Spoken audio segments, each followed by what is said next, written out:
Hi, Mr. Rick. We have some house plants that need to be repotted. Yes, sir. Can you help us out, please, sir? Oh, I think I can, and I've been told that they have resided in this very building for 7 years since they were purchased in the very same pots. So that's a testament to the person that cared for them. They've kept them alive that long. They have been here for a while, that's for I sure. would say that's great.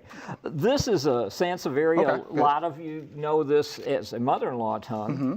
And this is a plant that is very easy to care for, and they like to dry out between waterings. I'm kind of removing some of these old leaves. Let's see what the roots look like. Not bad. Not bad, yeah. Kind of Yeah, tight. One thing I like to do, especially if the plant's been in a container for a long time, is kind of tease out Okay. some of the roots on the edge. And you see the roots are pretty much all on the outside of Right. the ball. And we had selected a pot. Where's the little one? There we go. And this has a drainage hole in it, which Good. it should. Okay. And I'm going to put a piece of broken clay pot. When you break your clay pots, don't throw them away. They're porous, and that's good to cover the drainage hole in the bottom. Oh, cool. Okay. And a lot of times, if the plant's been in a clay pot for a long time, you'll find that the roots have kind of grown around that, and kind of Okay. cling to that. It's porous, but it'll keep the soil from washing out. Okay. So these plants usually have a rhizome that grows across, but it couldn't do that because it was kind of restricted. So I think you'll see that it'll get larger. The soil that you want to use is a commercial mix. We buy Fafford mix at the garden, and then we add other things to it, a little bit of pine bark, a little mycorrhiza, a little fertilizer. And you always want to pot the plant about the same depth Okay. as what it was growing. This is probably about almost 2 inches larger than this plant, but because it's been in a small pot for so long, I think it needs it. Yeah. The other thing is you want to pack the soil, but not too hard, Okay. Yeah, I was going to ask you about that. I see you packing it in pretty good. so that it'll stay. And then you also want to leave enough room that you can water it, because if you don't, obviously the water's going to run over the edge of the pot.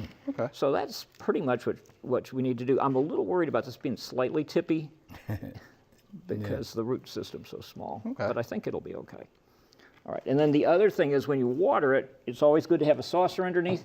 Now this particular plant likes to dry between watering, so my recommendation would be after water it till it runs through in the saucer. All right. If it doesn't reabsorb the water out of the saucer, say in an hour, dump Dump it, it. because Okay, that's the same gotcha. effect as if water was over the Okay. top of the pot. Okay. Okay. Gotcha. All right. This other plant is a croton, and it looks like it's kind of lean It's toward lean. the line. Yeah, it's and I'm leaning. amazed it has survived with this tin foil on the pot, but it has. And it's, oh boy, got oh boy. water in it now? It's been well watered. Well, why Okay. you see that? Okay. That's not a Not good good. idea. Not good, huh? No, but it's lived. Okay, these roots are not in as good a shape, but let's just kind of tease it out just a little bit. I think instead of using that big pot, we're going to use a little smaller one just Okay. because. You have this one. You have another one Let's here. do this one. I'm just afraid that's going to be too large a volume of soil in that one. And Rick, while you have that plant up there, we're looking for nice white fibrous roots, right? Because we always talk about that. You're right, you know, and you're when you go not to- seeing them because Okay. a lot of them have unfortunately rotted away because Okay. it has stood in water. That's why you dump the saucer. That's why you dump it. Okay. Okay, now this plant is also kind of has an interesting shape Yeah, like leaning, because huh? it kind of leaned toward the light. So we're going to kind of see what we can do with that. I'm going to put a little soil on the back side. And I'm not centering it exactly because of the, it's kind of a bonsai effect, I guess. Oh, we'd say. okay. Yeah. Makes sense. And we have a little bamboo stake here, which I'm going to try to Okay. tease through there, and hopefully Hold it up, huh? that will support it. Support it, okay.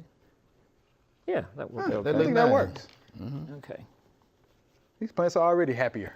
Yeah. So, that's basically the technique. If the plant was really large and you had to divide it, of course, that would be different. But then put a saucer under it. And Okay.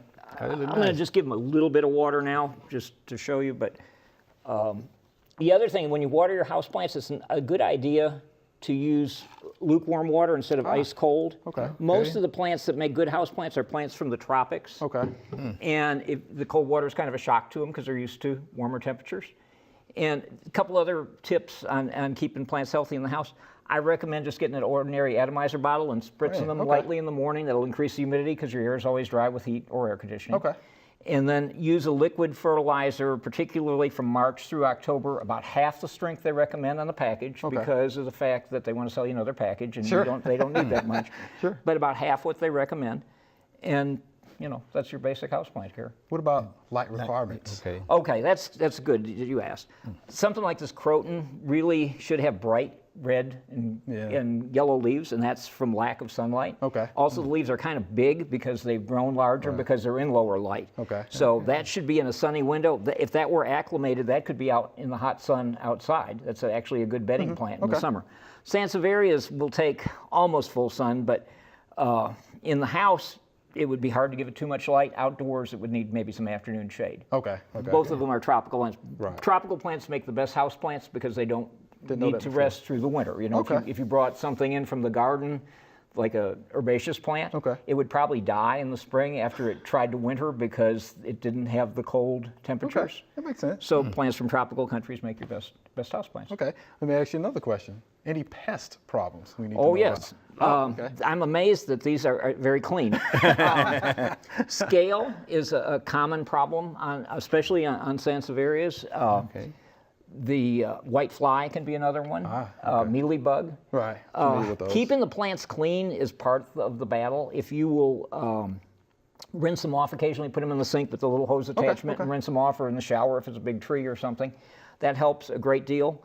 And then, you know, most of the insecticides you use outside are a little bit strong for use for indoors. inside, So if you right. do want to spray your house plants, I'd recommend either doing it in the summer or on a nice day in the winter when you can put them in the garage and do it when the temperature's appropriate so that you don't have that in the house. Okay.